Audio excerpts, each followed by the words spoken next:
Hola, yo soy Eduardo Sogamoso. Estamos en la sustentación final del curso Historia de la Psicología.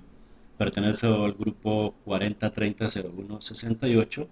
Hago parte del CEAT de Cubará, Boyacá, y les damos la bienvenida a esta sustentación final.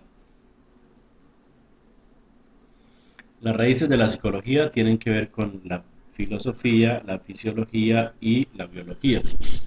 Se destacan en los aportes realizados desde los filósofos griegos, donde inicialmente es donde tiene el origen la psicología, y se habla que en una primera oportunidad se investigaba el conocimiento del alma, ¿sí? Esa era la búsqueda de ese conocimiento.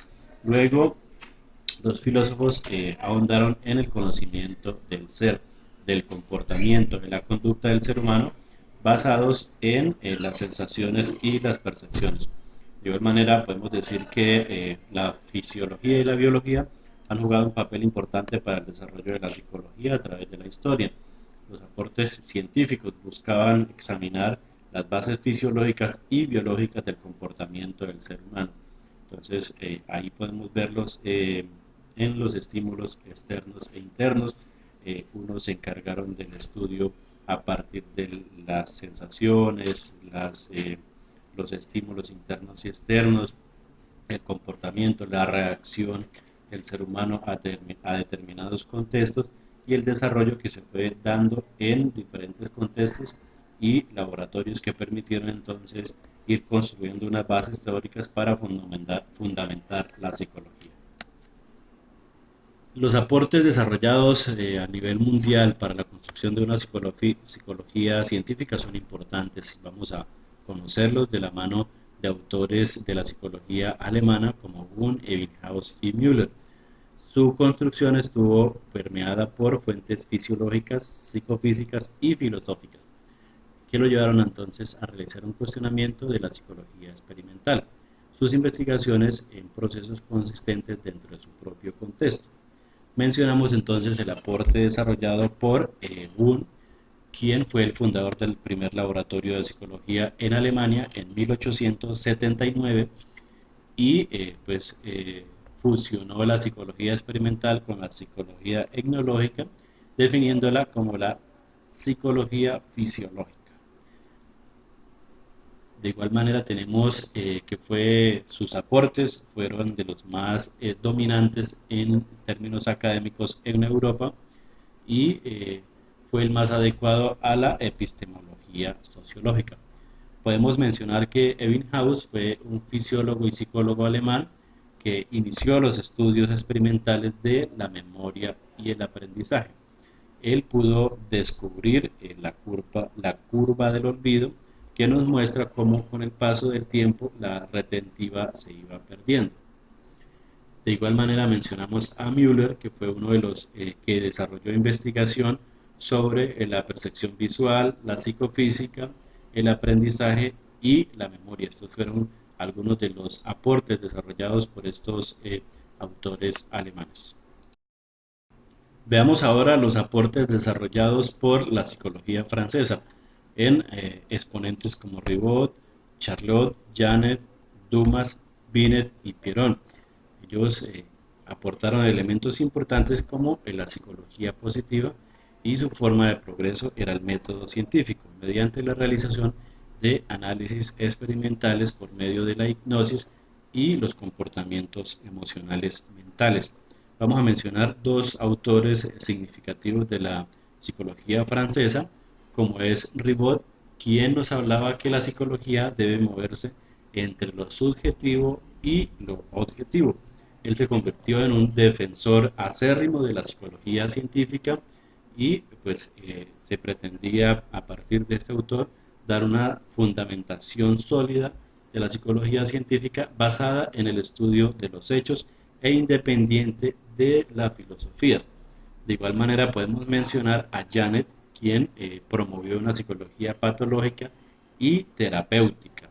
Desarrolló el concepto de la disociación, y fue una persona que influyó posteriormente en Freud y Jung para el desarrollo entonces del psicoanálisis. O sea, Es uno de los aportes que pudo desarrollar Janet y que es muy importante desde la Escuela de Psicología Francesa. Ahora veamos los aportes desarrollados por la psicología británica de la mano de autores como Ward, Sully, Romanes, Morgan y Galton. Ellos hicieron un aporte en la psicología científica como elemento de estudio para la comparación de especies y sus capacidades en el entorno. Una de las características de la psicología británica fue lo que tiene que ver con los conceptos de adaptación y evolución en los organismos y el lugar de la mente en dichos procesos. Fue uno de los principales aportes para el desarrollo de la psicología británica, tomando como base el origen de las especies de Darwin, que volcó todas las teorías y creencias de la época. Durante el periodo victoriano favoreció el desarrollo científico e intelectual, ya que a partir de muchas expediciones se tuvo acceso al trabajo de campo que corroboró las teorías que se habían manejado, más sin embargo los resultados chocaron con las creencias religiosas. Veamos entonces los aportes desarrollados para el desarrollo de la psicología científica por parte de la psicología americana, de la mano de autores como James, Hall, Baldwin, McCain y Cachter. Ellos desarrollaron el estudio de las funciones mentales, un punto de vista genético de la conciencia, un enfoque experimental con énfasis en las aplicaciones. Aquí podemos mencionar en la psicología americana también los aportes desarrollados por grandes pensadores y filósofos psicólogos de la época que nos hablan de el condicionamiento clásico, el conexionismo, el principio de contigüidad, el condicionamiento operante y la observación y la imitación. Ahí podemos mencionar a Albert Bandura, a Skinner, a Pavlov, entre otros que también se han destacado por los aportes que desarrollaron desde el punto de vista del conductismo en el desarrollo de la psicología científica. Vamos a conocer entonces los aportes desarrollados desde la psicología rusa para la psicología científica. Chelfanov, Sechenov y Becker son algunos de los principales exponentes de la psicología rusa, establecida igualmente como una psicología experimental, cuyo enfoque objetivo abre paso a una psicología materialista. De allí podemos enfocar el hecho de que antes de la revolución era muy poco el apoyo que tenían estos investigadores psicológicos para desarrollar sus estudios. Luego, cuando triunfa la revolución, se desarrolla de mejor manera la psicología materialista.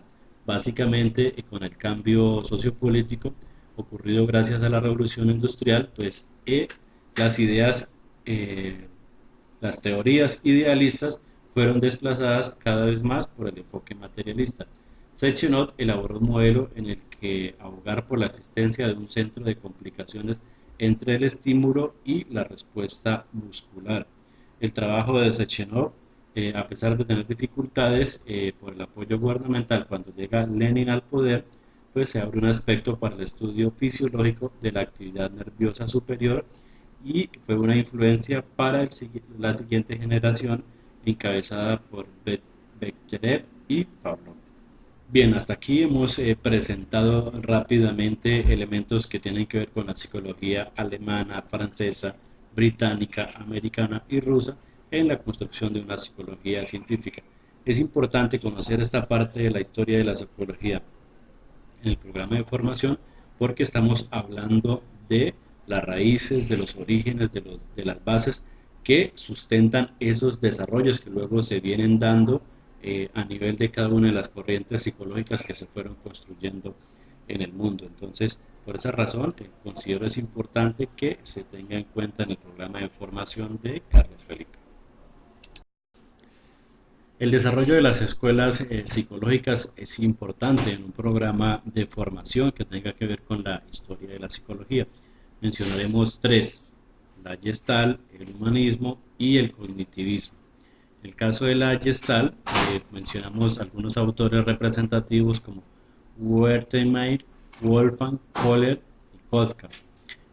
La psicología de la Gestalt es una corriente psicológica de corte teórico experimental y que se dedica al estudio de la percepción. La escuela de la Gestalt, como sabemos, nació en Alemania a principios del siglo XX. Ya les hemos mencionado algunos de los autores que se destacan en esta escuela psicológica. Para la Gestalt, el ser humano organiza sus percepciones como totalidades, como forma o configuración y no como una simple suma de partes. De allí que lo percibido pase de ser un conjunto de manchas a convertirse en personas o escenas. Las leyes de la Gestalt, estamos hablando de figura y fondo, de semejanza e igualdad, de movimiento o destino común, de tendencia al cierre, de contraste, de proximidad, de pregnancia. Son pues algunos elementos destacables o leyes de la psicología de la Gestalt que compartimos con ustedes. La escuela psicológica humanista, desarrollada en los años 60, uno de sus principales expositores es Abraham Maslow. Se basa en el estudio del ser humano, que debe ser considerado como un todo, que su salud mental se ve afectada por pensamientos, emociones y comportamientos sociales. El objeto de estudio de la psicología humanista es el ser humano en su contexto natural y se considera al individuo como, o mejor, el enfoque humanista se centra en el individuo y lo define en alguna serie de principios. El individuo debe ser aceptado por lo que es y como es en sus virtudes o defectos. El ser humano es bueno por naturaleza, por lo que se debe proteger la tendencia a las relaciones sociales. El ser humano es libre y deben respetarse sus libertades. Y la terapia humanista está centrada en la persona y ahí es donde aparece la figura de Carl Rogers. La escuela de psicología del cognitivismo es la que se encarga de estudiar los procesos mentales internos y lo que allí sucede, incluyendo la percepción, el pensamiento, la memoria, la atención, el lenguaje, la resolución de problemas y el aprendizaje. Aquí es muy importante para poder contextualizar la escuela del cognitivismo la metáfora del ordenador. Precisamente la metáfora computacional nos habla de la teoría cognitiva, la describe la mente humana como un procesador de información parecido a un ordenador que analiza las operaciones funcionales de la mente y es capaz de elaborar sus hipótesis en función de los estímulos causales. Entonces se habla, por ejemplo, de la memoria a corto plazo, que sería como la unidad central de procesamiento, y la memoria a largo plazo, parecida al disco duro de un computador. El comportamiento en general y las dificultades de comportamiento y o patología mental responden a las interacciones de dos variables, la condición orgánica y de funcionamiento de los procesos cognitivos manifestados en las estructuras mentales. Es importante que las escuelas de psicología se tengan en cuenta en el programa de formación de historia de la psicología, porque nos permite saber en qué momento poder pues abordar las situaciones que se nos presenten en el campo de la psicología, teniendo de presente alguna de las escuelas de la psicología que nos puedan servir para dar desarrollo a esas situaciones que se nos presentan en nuestro trabajo cotidiano como psicólogos. Bueno, con relación a esta diapositiva de concéntrese en la ética, podemos decir que, bueno, las imágenes pasan muy rápido, no logramos acertar, pero al final del mismo juego, pues se presentan conceptos que son importantes y que nos permiten aprender la información pertinente frente a la ética en el desarrollo de nuestro trabajo como psicólogos. Debemos tener en cuenta entonces que existe una pues, responsabilidad que tenemos como profesionales de que estamos interviniendo en las emociones, en los pensamientos y en el comportamiento de las personas con nuestro trabajo psicológico. En esa medida debemos saber que tenemos unos deberes, unas obligaciones y también tenemos unos derechos. Por lo tanto, es importante respetar el derecho del otro y tener en cuenta entonces el desarrollo de la ética como un aspecto transversal en el desarrollo de nuestra profesión. Como psicólogo podemos aportar al desarrollo de nuestras regiones con nuestro conocimiento profesional y también pues abordando todas esas situaciones que se vienen presentando. O sea, estamos en un país en el cual está en un proceso de búsqueda de la paz, donde aún permanece un conflicto y que como psicólogos podemos aportar para que la situación se transforme de manera positiva para la sociedad. Desde el punto de vista profesional como psicólogos podemos intervenir para pues mejorar, generar bienestar en la comunidad a partir de nuestro conocimiento, de nuestro trabajo con la comunidad, porque precisamente eso es lo que busca la UNAD, que los profesionales salgan a aportar al desarrollo de las regiones, y los psicólogos también tenemos un aspecto importante para aportar allí, teniendo en cuenta, como lo dije hace un momento, la responsabilidad, el compromiso y el respeto por los derechos de los demás.